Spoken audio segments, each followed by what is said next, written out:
نحمده ونصلي على رسوله الكريم اما بعد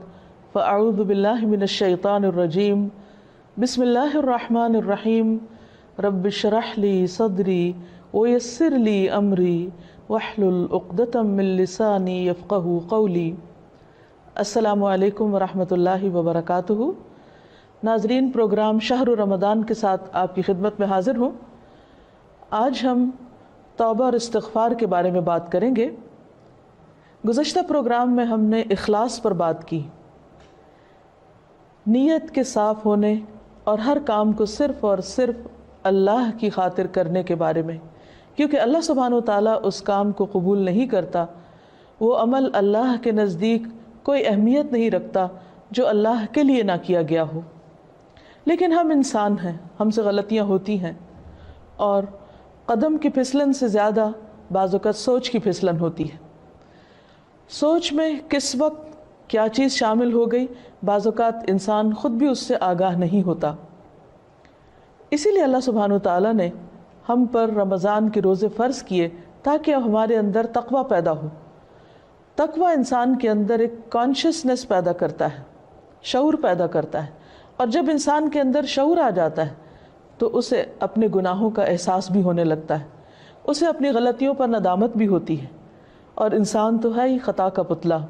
بھول چوک اس کے ساتھ ہے، ہر لمحہ کچھ نہ کچھ ہوتا ہی رہتا ہے۔ ایسے میں انسان کیا کرے؟ کیا گناہوں کا بوجھ اپنے اوپر لادتا رہے اور اس بوجھ کے تلے دبا رہے، اور پھر اس بوجھ کی وجہ سے طرح طرح کے ڈپریشن اور غم اور دکھ کا شکار رہے؟ نہیں، اللہ رب العزت واسع المغفرہ ہے، غفور الرحیم ہے، وہ اپنے بندوں کے گناہوں کو معاف کرتا ہے۔ رمضان کا مہینہ اس اعتبار سے ایک بہترین موقع ہے کہ ہم سب اپنے رب کی طرف رجوع کریں، انفرادی طور پر بھی اور اجتماعی طور پر بھی، اور اپنے گناہوں کی معافی مانگیں۔ اللہ تعالیٰ کا وعدہ ہے کہ جو شخص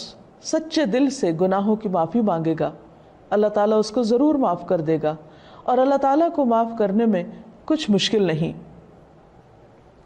قرآن مجید میں اللہ تعالیٰ فرماتے ہیں، قُلْ يَا عِبَادِيَ الَّذِينَ أَسْرَفُوا عَلَىٰ أَنفُسِهِمْ لَا تَقْنَطُوا مِن رَحْمَةِ اللَّهِ إِنَّ اللَّهَ يَغْفِرُ الذُّنُوبَ جَمِيعًا۔ آپ کہہ دیجئے کہ اے میرے بندو، جنہوں نے اپنی جانوں پر زیادتی کی ہے، جنہوں نے خود پر ظلم کیا ہے، لا تقنطوا من رحمت اللہ، اللہ کی رحمت سے مایوس نہ ہو جاؤ، بے شک اللہ سارے گناہ معاف کر سکتا ہے۔ اللہ تعالیٰ کے لیے کچھ بھی مشکل نہیں۔ ضرورت اس بات کی ہے کہ بندہ سچے دل کے ساتھ، پورے اخلاص کے ساتھ اللہ تعالیٰ کی طرف رجوع کرے۔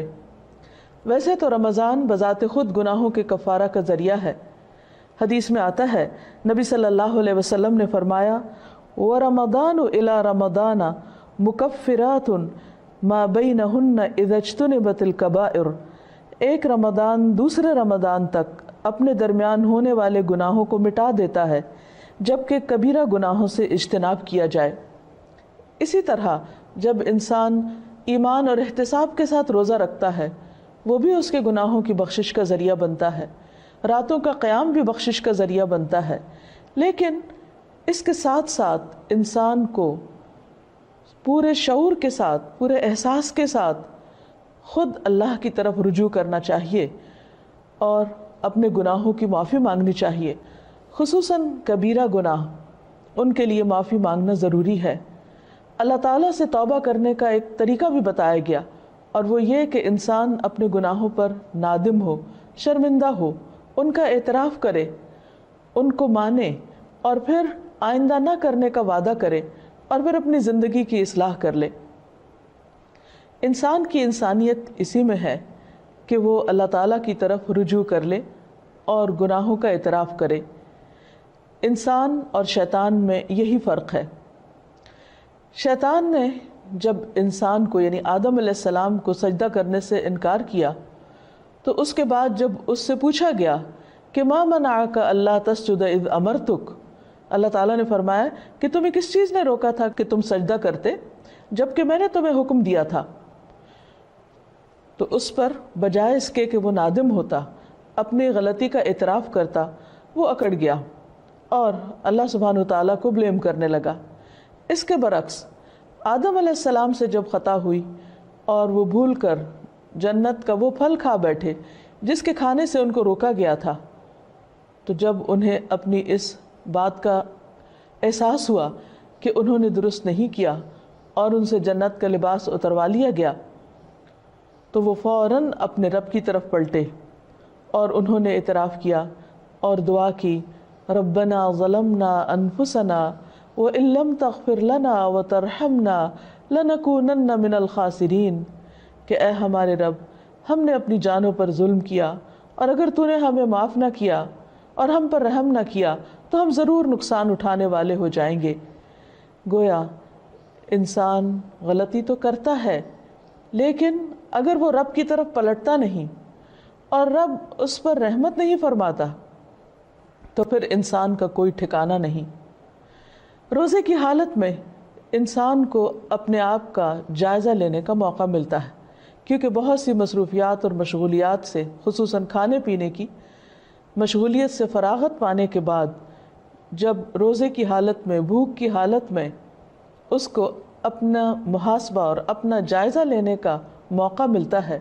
تو اپنی چھوٹی بڑی بہت سی خطائیں، بہت سی غلطیاں یاد آنے لگتی ہیں۔ ایسے میں انسان کا کام یہ ہے کہ انسان اپنی ہر غلطی پر اللہ تعالیٰ سے توبہ کرے اور دن میں کثرت کے ساتھ استغفار کرتا رہے، اللہ سبحانہ تعالیٰ کی طرف رجوع کرتا رہے، خاص طور پر روزے کی افطاری کے وقت اور پھر سحری کے وقت، کیونکہ سحری کا وقت توبہ استغفار کا وقت ہے۔ قرآن مجید میں اللہ تعالیٰ اپنے بندوں کی خصوصیت بیان کرتے ہیں، وَبِالْأَسْحَارِ هُمْ يَسْتَغْفِرُونَ، اور سحری کے وقت وہ استغفار کرتے ہیں۔ سحری کے وقت یا تو سحری کی تیاری ہو رہی ہوتی ہے یا پھر انسان اس وقت کچھ کھا پی رہا ہوتا ہے، لیکن کچھ نہ کچھ وقت، خواہ وہ کام کاج کے دوران ہی کیوں نہ ہو، ضرور ایسا نکالنا چاہیے کہ جس میں انسان شعوری طور پر اللہ تعالیٰ سے توبہ کرے، کیونکہ اللہ تعالیٰ اس وقت اپنے بندوں کی طرف خاص طور پر توجہ فرماتا ہے۔ حدیث میں آتا ہے، ينزل اللہ تعالی الى السماء الدنیا كل ليلة لنصف الليل الآخر او لثلث الليل الآخر فيقول من ذا الذي يدعوني فاستجيب له،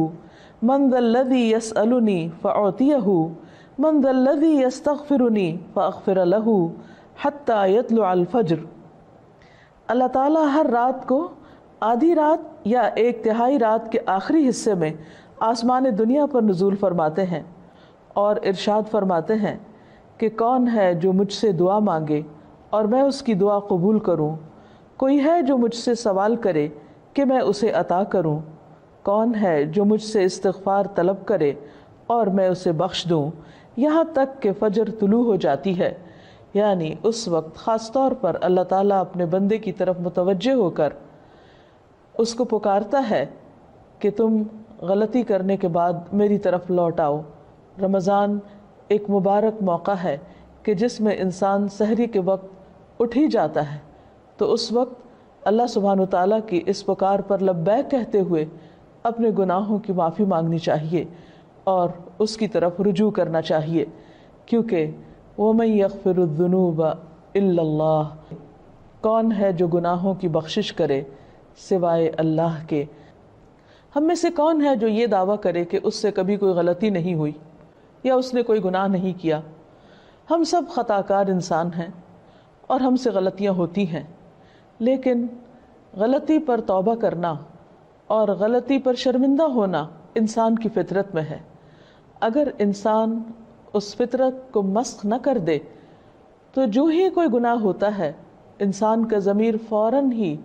اسے آگاہ کرتا ہے کہ تم سے غلطی ہوئی ہے اور انسان اپنے رب کی طرف پلٹنا چاہتا ہے، لیکن بعض اوقات انسان کا نفس اس کو دھوکہ بھی دے جاتا ہے اور بجائے اس کے کہ انسان غلطی کا اعتراف کرے، انسان اپنی غلطی پہ پردہ ڈالنے لگتا ہے، اس کو جسٹیفائی کرنے لگتا ہے اور پھر غلطی پہ غلطی کیے چلے جاتا ہے۔ کیونکہ ہوتا ہی ہے کہ جب انسان ایک گناہ کر لیتا ہے، اللہ کی ایک حرمت کو پامال کرتا ہے، اللہ تعالیٰ کی ایک نافرمانی کرتا ہے، تو پھر اس کے بعد اس کی جھجک ختم ہو جاتی، اس کی حیا ختم ہو جاتی، پھر وہ دوسرے گناہ کے لیے دلیر ہو جاتا ہے اور پھر گناہوں کا سلسلہ چل پڑتا ہے. اور اگر انسان توبہ نہیں کرتا تو وہ ایک سیاہ نقطہ جو دل پر لگتا ہے ایک گناہ کی وجہ سے، وہ نقطہ پھیلنے لگتا ہے حتیٰ کہ گناہوں کے ساتھ پورا دل سیاہ ہو جاتا ہے اور پھر انسان کے اندر سے احساس بھی ختم ہو جاتا ہے. اس کے باوجود انسان کو مایوس نہیں ہونا چاہیے. جب تک انسان کی جان ہے، انسان کی سانس کا سلسلہ چل رہا ہے، اس کے لیے معافی کا دروازہ کھلا ہوا ہے. حدیث میں آتا ہے کہ ان اللہ یقبل توبۃ العبد ما لم یغرغر، اللہ تعالیٰ بندے کی توبہ قبول کرتا ہے جب تک کہ اس کے سانس اکھڑنے نہ لگے، یعنی دنیا سے رخصت نہ ہونے لگے، فوت نہ ہونے لگے. تو گویا ابھی اللہ تعالیٰ نے ہمیں جو زندگی اور یہ موقع دیا ہے، اس میں ہم واپس پلٹ آئیں، رجوع کر لیں، اللہ تعالیٰ کو راضی کر لیں اور کبیرہ اور صغیرہ دونوں طرح کے گناہوں سے معافی مانگیں. صغیرہ گناہوں کے کفارے کے لیے تو نماز، روزہ، حج، زکوٰۃ اور دیگر نیکیاں، امر بالمعروف نہی عن المنکر، یہ چیزیں انسان کے لیے کفارہ بن جاتی ہیں. لیکن خصوصاً کبیرہ گناہوں کے لیے خاص طور پر معافی مانگنا ضروری ہے. مثلا کبیرہ گناہ کیا ہے؟ مثلا اللہ سبحانہ و تعالیٰ کے ساتھ شرک کرنا، اور اس کے بعد والدین کی نافرمانی، والدین کو ناراض کرنا، ان کا دل دکھانا، ان کو پریشان کرنا، ان کی بات نہ ماننا. اللہ سبحانہ و تعالیٰ نے ایک نہیں کئی بار اپنے حق کے بعد انسانوں میں سے سب سے پہلا حق جس کا بتایا وہ والدین ہے. اور اللہ تعالیٰ کی رضامندی والد کی رضامندی میں ہے، اور اللہ تعالیٰ کی ناراضگی والدین کی ناراضگی میں ہے. والدین کو ناراض کرنا کبیرہ گناہ ہے، اور اگر انسان کی وفات اس حال میں ہو جاتی تو اس وقت تک معافی نہیں ہوگی جب تک کہ والدین معاف نہ کر دیں. حقوق و لباد کے سلسلے میں جو بھی حق تلفی ہوتی، خواہ والدین کی نافرمانی یا کسی اور کی، یہ بات یاد رہے کہ انسان کو اس وقت صرف اللہ تعالیٰ سے ہی نہیں، بندوں سے بھی معافی مانگنی ہوگی، یعنی بندوں کو بھی راضی کرنا ہوگا. والدین کے بعد باقی رشتہ دار، دوست احباب اور انسانوں میں سے کسی انسان پر بھی اگر کوئی ظلم یا زیادتی ہوئی ہو تو اس کے لیے توبہ استغفار اور اس کے ساتھ ساتھ اس بندے سے معافی مانگنا بھی ضروری ہے. اسی طرح زبان کے بہت سے گناہ کبیرہ گناہ ہیں، مثلا جھوٹ بولنا. اسی طرح غیبت،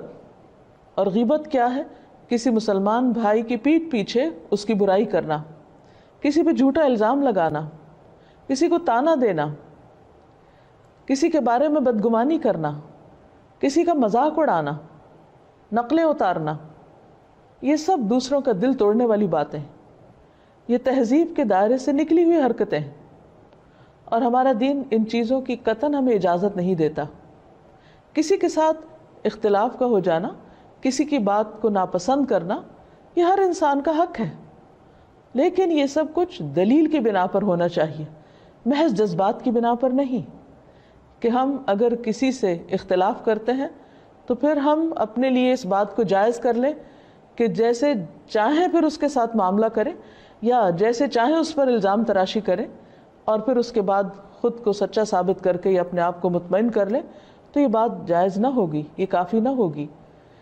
انسان کے لیے خود اس کا سب سے بڑا دشمن اس کا اپنا نفس ہے، اور انسان بعض اوقات باہر کے دشمن کو پہچان لیتا ہے لیکن اندر کے دشمن کو نہیں پہچانتا. جب وہ انسان کو غلطی پر تھپکیاں دے کر سلا دیتا ہے، یا اس کو مطمئن کر دیتا ہے، یا پھر اسے صرف دوسروں کے عیب دکھاتا رہتا ہے اور اپنے عیب بھلوا دیتا ہے. اس لیے بہت ضروری ہے کہ ہم ان تمام گناہوں، خواہ وہ جسم سے تعلق رکھتے ہوں، خواہ وہ دل سے تعلق رکھتے ہوں، خواہ وہ زبان سے تعلق رکھتے ہوں، ان تمام گناہوں پر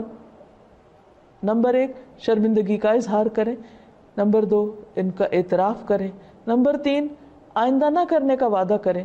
اور نمبر 4 اللہ رب العزت سے دعا کریں کہ وہ ان گناہوں کو ڈھانپ دے، ان کو ہمارے نامہ اعمال سے مٹا دے،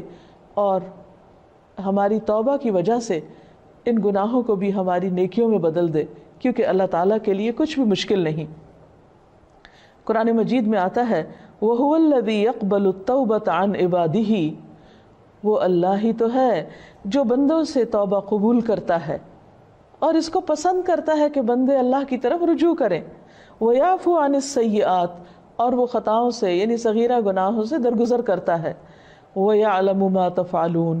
اور وہ جانتا ہے جو کچھ بھی تم کرتے ہو۔ یعنی ہمارا کوئی بھی عمل، خواہ وہ چھوٹا ہو یا بڑا، تنہائی میں کیا ہوا ہو یا سب کے سامنے، اللہ سے تو چھپا ہوا نہیں، پھر اس کے فرشتے لکھ بھی رہے ہیں۔ اس لیے بہت ضروری ہے کہ اللہ کے حضور حاضر ہونے سے پہلے ہی ہم اپنے ان گناہوں کو اپنے نامہ اعمال سے اپنے آنسوؤں کے ساتھ دھو ڈالیں اور عجز و انکساری کے ساتھ اللہ کے حضور جھکیں اور زبان سے بھی استغفار کرتے رہیں۔ اور اس کے لیے